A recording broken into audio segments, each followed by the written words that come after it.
لسر أرمانجن استراتيجيكية أمريكا لسوريا دخوازم شته بپرسم نها أرمانجا هری استراتيجيكية سياستا درفيا أمريكا بو سوريا چيا؟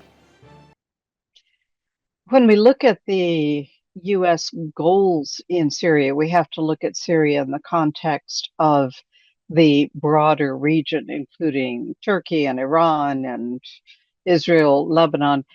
Syria is a very important central point in the Middle East, but at the same time, it is influenced by all of those areas historically and now. And so a U.S. policy is going to take into account how the interactions are going to lead to greater or less stability. So both the previous U.S. government and the current administration have made the point that Syria has to be able to function as a unit under a government that respects the rights of the people within Syria. And this is where we get into the difficult part, because if the Druze or the Alawis or the Kurds in the northeast say, we are not satisfied with our status within the country, then there's a broader discussion to be had. But each of those groups is also on a border with other countries who have their own opinions of how that should work out, but also maybe trying to manipulate policies either within Syria or with the United States or Russia or Iran at the same time. So when we talk about a U.S. policy, and right now I don't think we can talk about a U.S. strategy. I don't think President Trump has envisaged a strategy for Syria and the Middle East. But the policies right now are for Syria to be held together under a government that respects the people within the country in a way that will not lead to further tensions along the borders. باشا لكلك في سياستا كنهاتا بحثي كريا أمريكا بو سوريا بپیشنگی أمريكا چاوا دي مافي بكخاتين جدا لسوريا بپاراستن ده حكومتانو ده. I understand the question. And again, we go back to, this is also a question of the perception of the groups themselves. The thing that is hopeful to me is that in cases where there have been actual conflict breaking out, and we can talk about the details and why it happened, but where there has been bloodshed, it has not lasted long.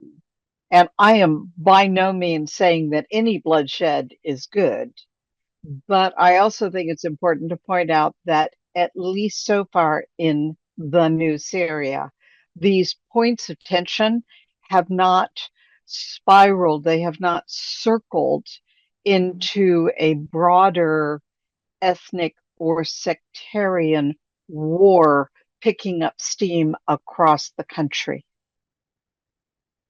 داخویانین نونر أمريكا جبو سوريا توم باراك بتايبتي يوي داوية يعني جورة كنا بابندبونا أمريكا بهف بيمانا ويد الشر اللي دجي داعش هسده ده نشان ده دووه که چاوات خوینی افتنی براغ هاندنه یان بجدی سیاست أمريكا وصايا. I have worked extensively on the counter-ISIS fight. I was the foreign policy advisor to the commander of the coalition, to 4 commanders of the coalition for 2 years, and visited northeast Syria often. And I know people there, and I know people in the coalition as a whole. So I can speak to the history of that a little bit.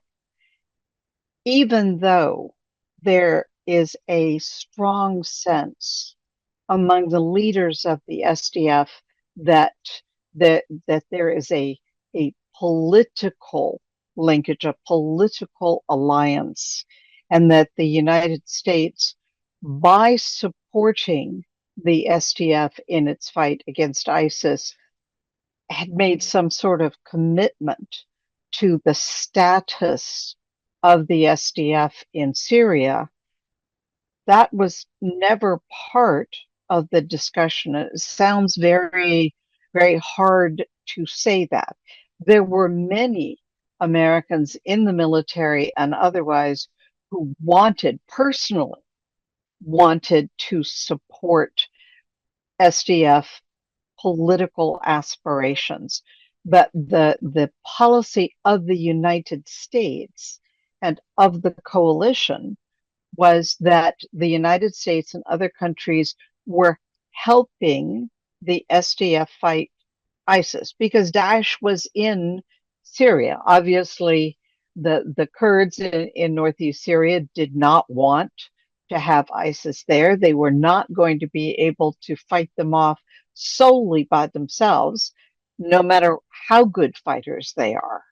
And so the support of the coalition in training, in material, in weaponry was to fight ISIS, which was a common goal. And then as the fighting moved south, the SDF was not solely Kurdish. يعني انها او یک بداوی هاتیه ادی امریکا پالپشتیا حسدینا کد دمه کده کامزان يعني هنا داعش بردوامه قفو ما ترسياوي هيا. The purpose of the relationship was to defeat ISIS. Talking about defeating ISIS is always problematic because how do you know when you have completely defeated something like Daesh? So I think that there is a question of what is going to be the ongoing relationship between the United States and aspects of that fighting body. But if you'll notice, Ambassador Barak also said that the, the time is now for people in Syria to be working together within Syria for the security of all of Syria. And fighting ISIS is part of the security of all of Syria because you can fight them in the northeast and then they squish out and go somewhere else. It needs to be a national fight, which it was not under Assad. للفيدري تشتكى يعني القلفان دا خيانيان وكو باراك جيد بيجد في هسده ترلي ارتشا سوريا ببا پنتاگون بریا چند روزان دبودجه خویا سال 2026 ده 130 میلیون دلار ترخان کریه با پشتوانیا هسده و ارتش آزادیا سوریه. I think you've highlighted a point of contradiction in Washington. I don't think it's the only point of contradiction in Washington. I cannot answer that question. I think it does indicate a desire on the part of Washington to continue supplying, to continue supporting the fight against ISIS. The question may be that the only mechanism for doing that in Washington had been to the SDF. And so even if SDF members are incorporated or join willingly the armed forces of Syria, then that material will be available still for the fight against ISIS. But that is a guess. گر هسده لسروی هالوستخ والرجد با وتكتك تبلي ارتشا سوريا نبا كو امريكا جدا خوازا تبلي كرني دكا ويدمي نريناتا امريكا دبج بشتوانيا خبر دجبو هسده. I mean, we do have the problem that there was an agreement in March that between Muslim Abdi and President Shara that there would be an incorporation of the members of the SDF into the Syrian military. So, you know, if there is a change in that, then that will have to be renegotiated by them.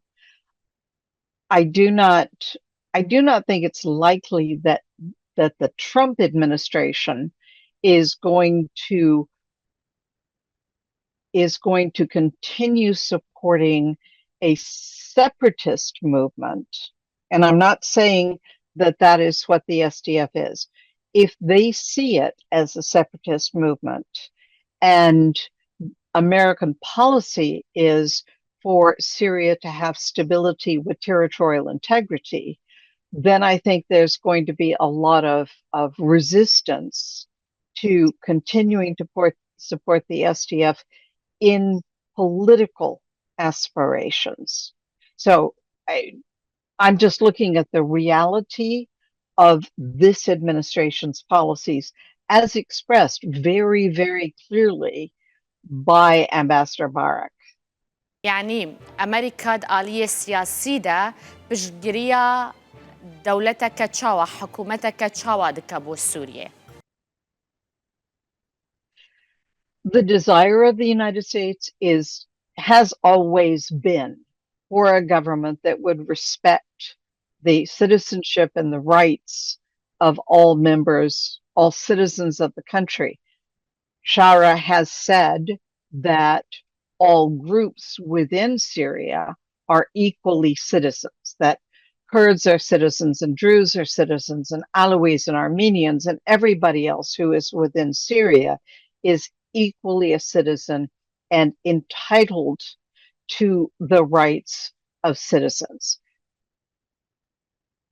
That is a good stand. Obviously, we don't have enough time yet to see how that will play out. The thing that the countries of Europe and obviously the United States and others are watching is how this will be implemented across the country. I remember having a conversation with Muslim Abdi about what would happen if there were a government in Syria that actually did respect the constitutional rights of Kurds in northeast Syria.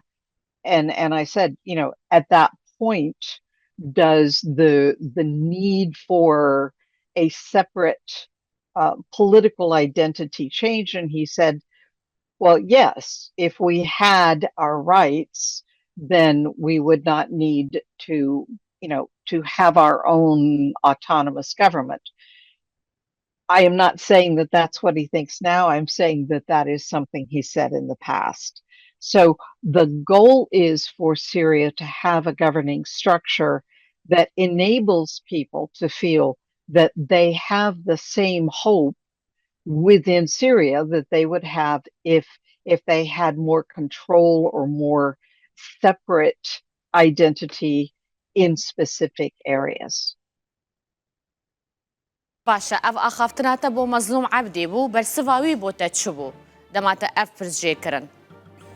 His response was that if there were rights for all Kurds, that they would not need to have a separate government. That is what he said. The question is always, what does it mean to have the rights that you want? And that's a discussion that needs to continue within Syria as the government structure is developed further. I don't think that pulling out of a unified military and straining the relationship with Damascus is going to be advantageous to the rights of the Kurds in the SDF.